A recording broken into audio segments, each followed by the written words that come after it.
Hey guys, welcome to BreVITy, and in this video we're going to be solving a very interesting LeetCode question called container with most water.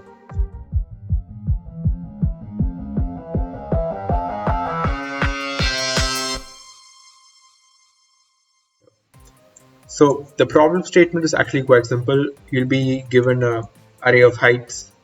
So this is basically the array, and consider each one of this value to be a pillar. So the value 1 you see is basically a pillar of height 1. The value 8 you see here is a pillar of height 8. The value 6 you see here is a pillar of height 6. So you get the pattern.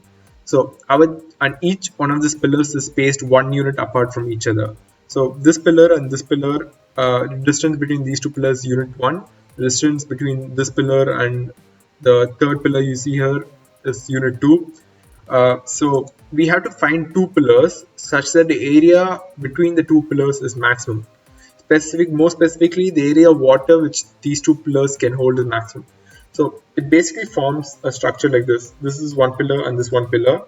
So the water can be up to some certain point, and it forms like a rectangular kind of shape, as you can see here. So if you consider two pillars here, for example, we consider a pillar of height 8 and the pillar of height 7, which is basically the two red lines you see here. The maximum water which these two pillars can hold is basically the blue portion you see here. So the blue portion is like in a form of a rectangle. So as you know, rectangle's area is base into height. So the base in this case is the difference between both the indexes. So the index of this second red line you see here is 8, and the index of the first red line you see here is 1. So the base is 8 minus 1, which is 7. And the height we have to take here is the lowest one of the heights. The reason is after the lowest one of the pillars, the water will start overflowing. So the water can maximum be filled up to the lowest one of both the pillars. So in this case, the area is 7 into the base is 7, so 7 into 7, which is 49, which also is the maximum area. So our job is to find the maximum possible area and return it. So before watching this video, I highly recommend to check out my friend Shyam's video where he explains this program logic beautifully. The link will be right on top. Meanwhile, I'll just keep waiting.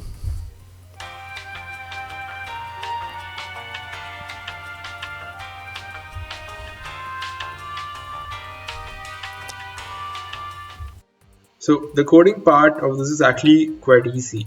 The most important part is the logic which goes behind solving this problem. So first let's talk about the most obvious logic, which is brute forcing. So in brute forcing, we are basically trying out almost all possibilities of the two pillars. So first let's take the left pillar to be 0 and right pillar to be 1 and find the area.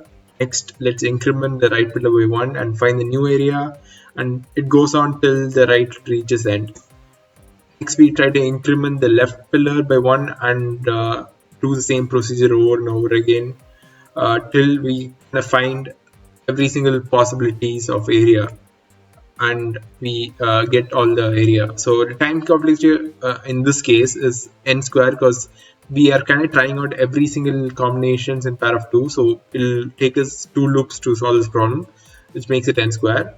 Now let's talk about the best logic to solve this problem, which is using 2 pointers. So using 2 pointers, we can solve this in O of n complexity. So first we need a pointer left and pointer right. The pointer left is going to be pointing at the 0th index, and the pointer right is going to be pointing to the last index.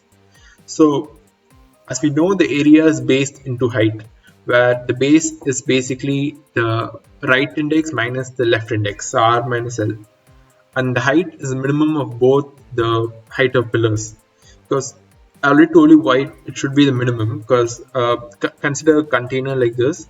So for the water to be within the container, the maximum height it can be is minimum of both the pillars, as you can see here. If you have a pillar of height 3 units and height 8 units, the maximum height in which the water can be without overflowing is 3 units. So which is the minimum of both the pillars. So in this, using this solution, we can do 2 operations. One is to increment the left pointer by 1. So the left pointer basically moves from one index to the next index, or decrement the right pointer by one. So the right pointer moved from one index to the previous index. So the most important logic lies behind deciding which operation to do when. So I'll show you an example, and you can easily figure out when we have to do which operation. So first we have the left pointer pointing to the zeroth index and right pointer to be pointing to the last index, and we just compute the area. So the area is basically the base, which is 8 minus 0, so 8 is the base, and the height is the smaller of both the pillars, which has the value 1. So the maximum area is 8 so far. Now we can do two things. We can either increment the left pointer or decrement the right pointer. So what should we choose? So let's talk about decrementing the right pointer first. So if we decrement the right pointer, the new height can either be larger than what it once was or lesser than what it once was. But doesn't matter, because so the right pointer is pointing to a height 8. So if we decrement by 1, now it's pointing to index 7. So what if the index 7 has a height 100 or something? It doesn't change the area at all, because the area will the height is still the smallest of both the heights, so height will still be 1, but we are finding a way to basically decrease the base, so we are essentially reducing the area which we don't want. Incrementing or decrementing the pointer which has the bigger height won't essentially help us improve the area, because they're basically decreasing the overall base while the height still remains the same. So we have to move the pointer which has the lower height. So in this case, the pointer which has lower height is the left pointer. So moving the left pointer. So the left pointer now points to the index 1, which has the height 8, and the index 8 has the height 7.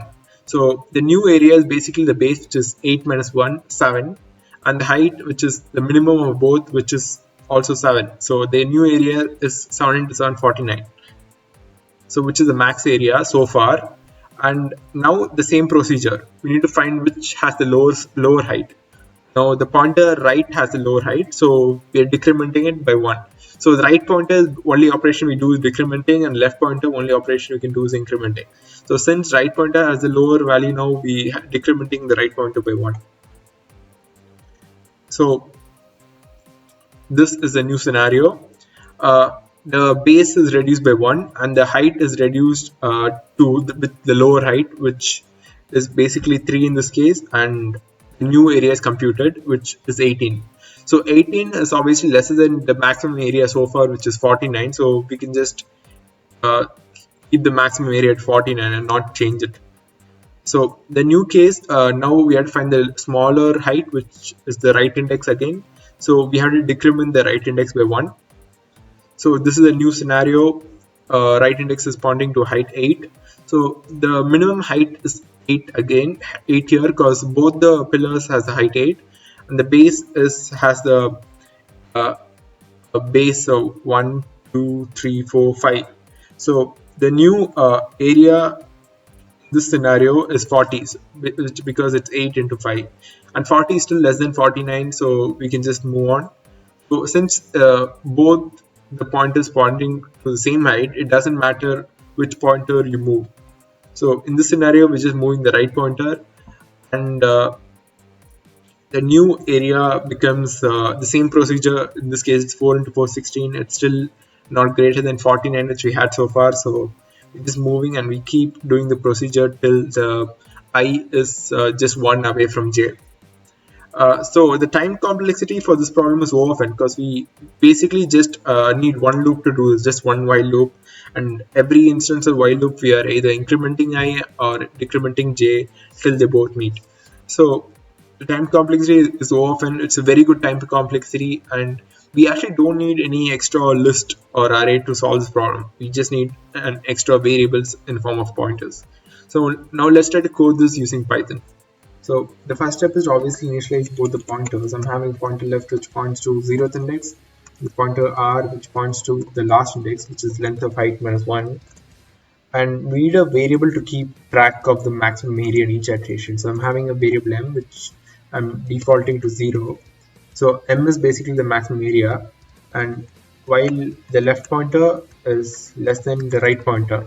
So we always want the left pointer to be less than the right pointer to find the area.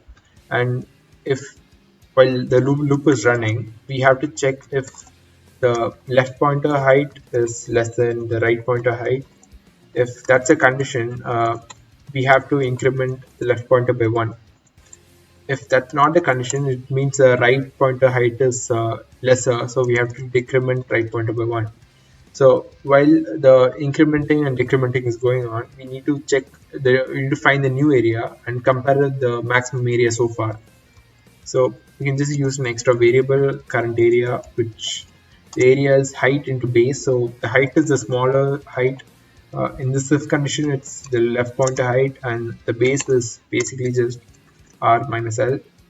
And the maximum area, we have to check if current area greater than m. If that's the case, we have to update m to be current area.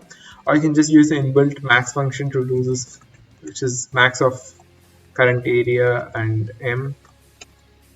And the same thing also goes for the else condition here, except in this case, the current area has the height where right point is pointing to, because in the else condition, the right point has a smaller height. And after doing all this, we can just return the maximum area and we can run this code.